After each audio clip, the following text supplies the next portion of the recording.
2006 question. McGinley manufactures a component for the motor industry.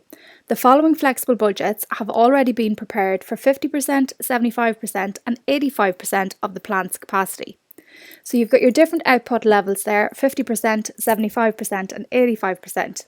And you've got the different number of units, so 10,000, 15,000 and 17,000. So you've got your costs there, direct materials, direct wages, production overheads, other overhead costs and administration expenses. And it says then, profit is budgeted to be 24% of sales. So you are required to, part A, number 1, classify the above costs into fixed, variable and mixed costs. Number 2, separate production overheads into fixed and variable elements. Number 3, separate other overhead costs into fixed and variable elements. Number 4, prepare a flexible budget for 95% activity level. And number 5, restate the budget using marginal costing principles and show the contribution. Part B, what is an adverse variance? State why adverse variances may arise in direct material costs. And C, explain with examples controllable and uncontrollable costs. So, part A, number 1, classify the above costs into fixed, variable and element or mixed costs. Okay, so classify all of these into fixed, variable and mixed. So fixed costs are those that remain the same regardless of the output. Variable costs are those that change with the output. Okay, so as output increases, so does the variable costs. And then mixed costs are those that have elements of fixed and variable in them. Now, if we read part 2 and part 3 before looking at while we were looking at part 1, we would know that production overheads and other overheads have fixed and variable elements. So we would know that production and other are mixed just from reading part 2 and part 3. Okay, but if we wanted to guess, okay, going across the way here, direct materials, what type of cost is that? We're going to think it's variable because it definitely changes as output increases. 140,000 divided by 10 is 14 euro. 210 divided by 15,000 is 14 euro. And 238 divided by 17 is 14 euro. So therefore, the direct materials is variable because it's 14 euro each, okay, per unit of material, whatever that might be. The direct wages, 110,000 divided by 10 is 11 euro. 165 divided by 15 is 11 euro and 187 divided by 17 is 11 euro as well. So therefore direct wages are variable. As we know, production overheads is mixed and other overheads are mixed as well. And then admin expenses, we've got 28,000 across the board. So that is 28,000 is fixed. Okay, so that's part 1 done. Part 2, separate production overheads into fixed and variable elements. Okay, so to do this, we are going to use a method called the high-low method. So we're going to want to get the fixed element of this and how much is it per unit then? What is the variable cost per unit then as well? Okay, because this is a mixed cost. So to find the variable cost per unit, the difference between the high level of output and the low level of output must be variable. How do we know this? Well, because at every stage of output, 10,000, 15,000 and 17,000 units, the fixed cost will always remain the same. So to find the variable cost per unit, high-low method, okay, so the high level of output is 17,000, the low level of output is 10,000, so therefore the difference is 7,000 units. The difference in the cost then, so the high is 122 and the low is 73. So the difference there is 49,000 units. So therefore, the variable cost per unit is 49,000 divided by 7,000 units is equal to 7,000 variable cost per unit. So to find the fixed cost then for the production overheads, we know that the variable cost is €7 per unit. So how are we going to find the fixed cost? Well, we put in the cost at all the different levels. So 73,000 at 10,000 units, it was 108 at 15,000 units and 122 at 17,000 units. And then we take away what the variable cost there would be. So 70 at the 10,000 units, 10,000 multiplied by 7, variable cost is 70,000.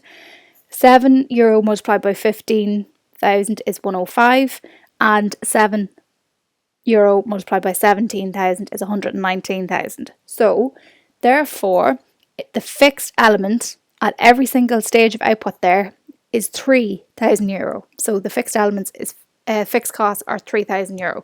So that is the production overheads done. Now part 3, separate other overhead costs into fixed and variable elements. So the other overhead costs there.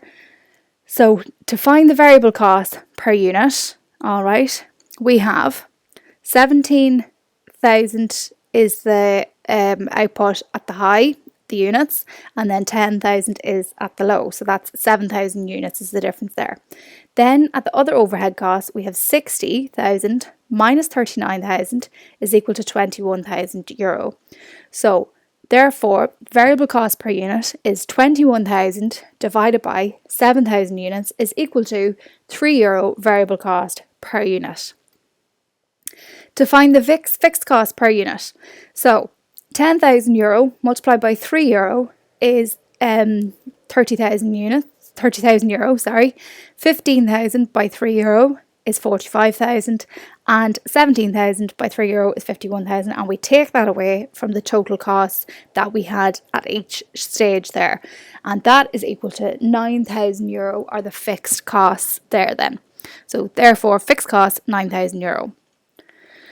So part 4 then, prepare a flexible budget for 75% activity level. So you see here, these are flexible budgets. So the following flexible budgets have already been prepared for 50%, 75% and 85%. So you can see what they've done here. So all they are asking you to do now is to do one of those for 95% activity level. All right. So prepare a flexible budget for 95% activity level. So output at 95% activity level is 19,000 units. So remember that the direct materials are €14 per unit. The direct wages are €11 per unit. How did we get them? We just divided each stage here by the number of units. The production overheads, we worked out that the variable costs were €7 per unit and the fixed were €3,000. The other overheads, the variable costs were €3 per unit and the fixed were 9,000. And then admin expenses, 100% fixed costs. So the admin expenses are €28,000 across the board. So direct materials, 19,000 units by €14 per unit, 266,000. Direct wages, 19,000 units multiplied by €11 per unit is €209,000. Production overheads, 19,000 units, multiplied by €7 per unit variable costs, plus the 3,000 fixed is 136,000. Other overheads, the 19,000 multiplied by the €3 per unit variable cost per unit, plus 9,000 fixed is equal to €66,000. And then the administration expenses, €28,000. Altogether then, the total costs €705,000. So that is part 4 complete then. Part 5, it's asking us to restate the budget using marginal costing principles and show the contribution. So you're going to take what you learned in costing here, in your marginal costing, to complete this part. So as you know, it is sales less variable costs is equal to contribution minus fixed costs is equal to net profit. Okay, so we're using the information that we have from the flexible budget and just separating it up into variable costs and fixed costs showing the contribution. Okay, so we know all the costs, but we don't know the sales or the profit yet. But we are told down here, profit is budgeted to be 24% of sales. So we'll find that out shortly when we have all the costs done. Okay, so less variable costs. So direct materials, 19,000 units by €14 per unit, €266,000. Direct wages or labour, 19,000 units by €11 per unit, €209,000. Production overheads, we've got the variable element of that, €7 per unit. So production overheads, 19,000 multiplied by €7, 133,000. Other overheads, variable cost €3 per unit. So we'll do that in a second. Sorry, so we'll put in the fixed element first. So fixed element of that, €3,000. So you can put that in later. You can do it all at once or whenever you want.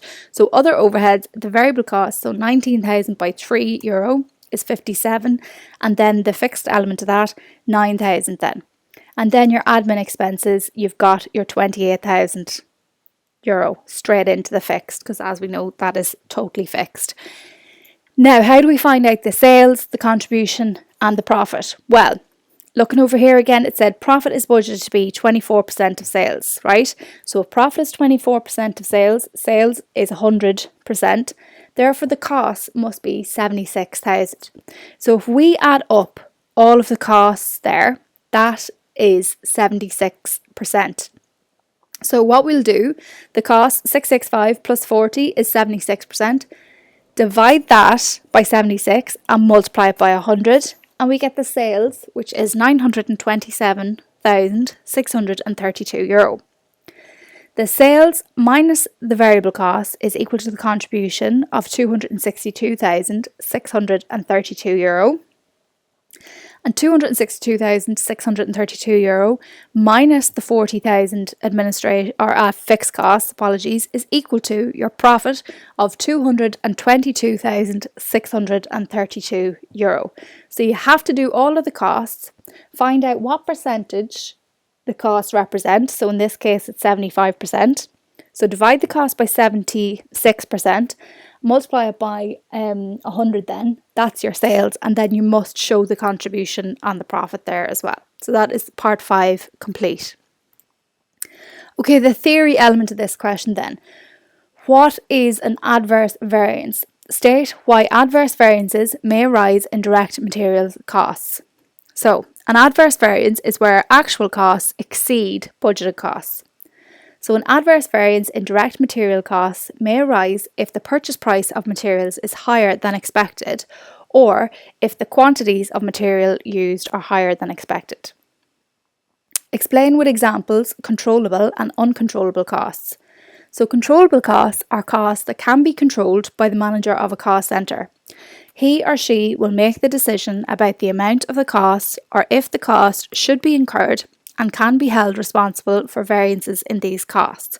For example, all variable costs are controllable.